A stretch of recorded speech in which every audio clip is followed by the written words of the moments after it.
Hello friends, welcome to Aparajita's kitchen. আজকে এসেছি নিরামিষ লাবড়া রেসিপিটা নিয়ে। এটা একটা খুবই ইজি রেসিপি। তো আসুন দেখি কিভাবে বানাতে হয়। তো নিরামিষ লাবড়া বানানোর জন্য আমি এখানে নিয়েছি কয়েক রকম সবজি। তো একটা ছোট বাঁধাকপি নিয়েছি, মিষ্টি কুমড়া নিয়েছি, গাজর নিয়েছি, মূলা নিয়েছি অর্ধেকটা বেগুন নিয়েছি, একটা আলু নিয়েছি, 3টা পটল আর শিম। আর এখানে নিয়েছি বিনস আর ফুলকপি নিয়েছি। ফুলকপির ডাঁটাগুলো একটু দেবো, আর থোড় নিয়েছি আর কাঁচা লঙ্কা। তো আমি এগুলো কেটে আপনাদের দেখাচ্ছি। তো এখানে আমি সব আমার পছন্দ মতন সবজিগুলো নিয়ে নিয়েছি লাবড়া বানানোর জন্য। তো আপনারা চাইলে আরও কিছু দিতে পারেন এর মধ্যে। তো থোড়টা এখন আমি কেটে নেব। তো বেগুনটাও কেটে নিচ্ছি। সব এগুলো তরকারিতে দেব। থোড়টা দিলে খুবই টেস্ট হয় লাবড়া, তো তাই আমি থোড়ও আজকে দিলাম। তো তরকারিগুলো সব আমার কাটা হয়ে গেছে, সবজিগুলো।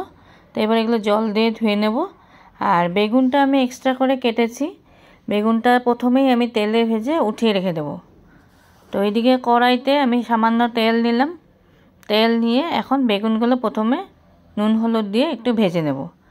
নুন হলুদ দিয়ে ভেজে নেওয়ার পর বেগুনগুলো উঠিয়ে রেখে দেব। একসাথে তরকারিটা আমি বেগুন দিয়ে প্রথমেই করব না, বেগুনটা লাস্টে নামানোর সময় দেব। তো তাই বেগুনটা আগে ভেজে নিলাম। তো বেগুনটা ভেজে উঠিয়ে নিয়ে তারপর তেলে সম্বার দেব, 5 ফোড়ন আর শুকনো লঙ্কা। তো আরেকটু তেল দিলাম, তেল কমে গেছিলো তাই আরেকটু তেল দিয়ে 5 ফোড়ন আর শুকনো লঙ্কা ফোড়ন দিলাম। এটা একটা খুবই সহজ রেসিপি। তাও অনেকে বলে যে না, রেসিপিটা শেয়ার করো, আমরা দেখব যে তুমি কীভাবে বাড়িতে বানাও। তো তাই আমি শেয়ার করলাম। আর এই রেসিপিটা সবাই বাড়িতে বানায়, তো তাই আজকে আমি শেয়ার করলাম এই রেসিপিটা। তো এবার আমি তেলটা গরম হয়ে গেছে, তো এবার সবজিগুলো সব এর মধ্যে দিয়ে দেবো।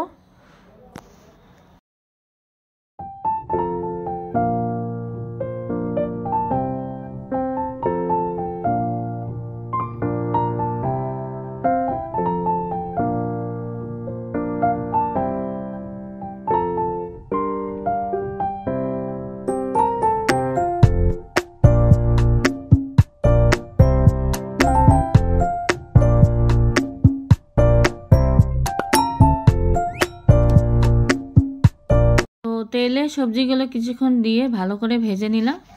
তো ভেজে নেওয়ার পর এবার দেব নুন আর হলুদ। তো হলুদ আর নুন এখানে 1 টিস্পুন করে আমি দেব, দিয়ে আবার ভালো করে ভেজে নেব। মনে রাখবেন আমি কিন্তু কোনো জল দেব না এই তরকারিটাতে। লাবড়াটা কিন্তু জল ছাড়াই আপনারা চাপা দিয়ে করা যায়। জল দিলে লাবড়া খেতে ভালো হয় না। তো এটা একটু শুকনো টাইপের হয় লাবড়াটা। তো আপনারা এই লাবড়াটা যদি চাপা দিয়ে বারবার করেন তাহলেই সুন্দর হয়। তো এখন নুন হলুদটা দিয়ে ভালো করে আমি ভেজে নিলাম। তো ভেজে নেওয়ার পর আমি কিছুক্ষণ আবার চাপা দিয়ে রাখবো। আর এখানে দেব 1 টিস্পুন একটু চিনিও দিব। লাবড়াতে একটু চিনি দিতে হয়, চিনি দিলে একটু খেতে টেস্ট হয়। তাই আমি এখানে 1 টিস্পুন মতন একটু চিনি দিয়ে দিলাম। তো চিনি দিয়ে আবারও ভালো করে ভেজে এবার 10 মিনিট মতন আমি কম আঁচে রেখে, মানে ফ্লেমটা লো করে রাখবো, করে একটু চাপা দিয়ে রাখবো। 10 মিনিট পর এবার উঠিয়ে দেখছি তরকারিগুলো একটু সেদ্ধ মানে হয়ে গেছে আর কি, অল্প। তো ওর মধ্যে কাঁচা লঙ্কা দিলাম। তো এইভাবেই আমি চাপা দিয়ে করব এই তরকারিটা, কোনো রকম জল দেব না। তো আবার একটু নেড়ে চেড়ে দিলাম। তো নেড়ে চেড়ে দেওয়ার পর আবার একটু চাপা দিয়ে দেবো। এইভাবে আমি তরকারিটা আজকে করব। তো চাপা দিয়ে রাখলাম। তো আবার 5 মিনিট পর উঠালাম। তো উঠিয়ে একটু নাড়াচাড়া করে এবার দেবো এখানে আদা বাটা আর লঙ্কা বাটা। আদা লঙ্কাটা আমি একসাথে বেটে রেখেছিলাম, তো ওটা এখানে 1 টিস্পুন মতন দিয়ে দিলাম। একসাথে ওটা বেটে রেখেছিলাম, তো ওটা দিয়ে এবার 1 টিস্পুন জিরা আর 1/2 টিস্পুন মতন কাশ্মীরি রেড চিলি পাউডার দিয়ে দেবো। কাশ্মীরি রেড চিলি পাউডারটা আপনার ইচ্ছা করলে নাও দিতে পারেন, তো আমি একটু কালারটা আসার জন্য দিলাম। ওটা অপশনাল, না দিলেও হয়। তো ওটা দিলে একটু দেখতে ভালো লাগে তাই দিলাম। তো দিয়ে আবারও ভালো করে নাড়াচাড়া করে আবার আমি চাপা দিয়ে রাখবো কিছুক্ষণ। তো এরকমভাবে করলে তরকারিটা খেতেও টেস্ট হয়, আর জল দিলে খুবই মানে টেস্টটা অন্যরকম হয়ে যায়। তো তাই আমি এইভাবেই লাবড়া করি। তো এবার আবার আমি এটা চাপা দিয়ে রাখবো। তো মশলাটা ভালো করে যখন ফ্রাই হয়ে গেল আদা বাটাটা দেওয়ার পর, তো এবার চাপা দিয়ে রাখার পর আবার 5 মিনিট পরে উঠিয়ে দেখলাম লাবড়াটা প্রায় হয়ে এসছে, আমার তরকারিগুলো সব সেদ্ধ হয়ে গেছে। তো আগে যে বেগুনটা আমি ভেজে রেখেছিলাম ওটা এখন ফাইনালি দিয়ে দিলাম। বেগুনটা আগে দিতে হয় না, তো বেগুনটা লাস্টে দিলে একটু সুন্দর মাখা মাখা হয় তরকারিটা।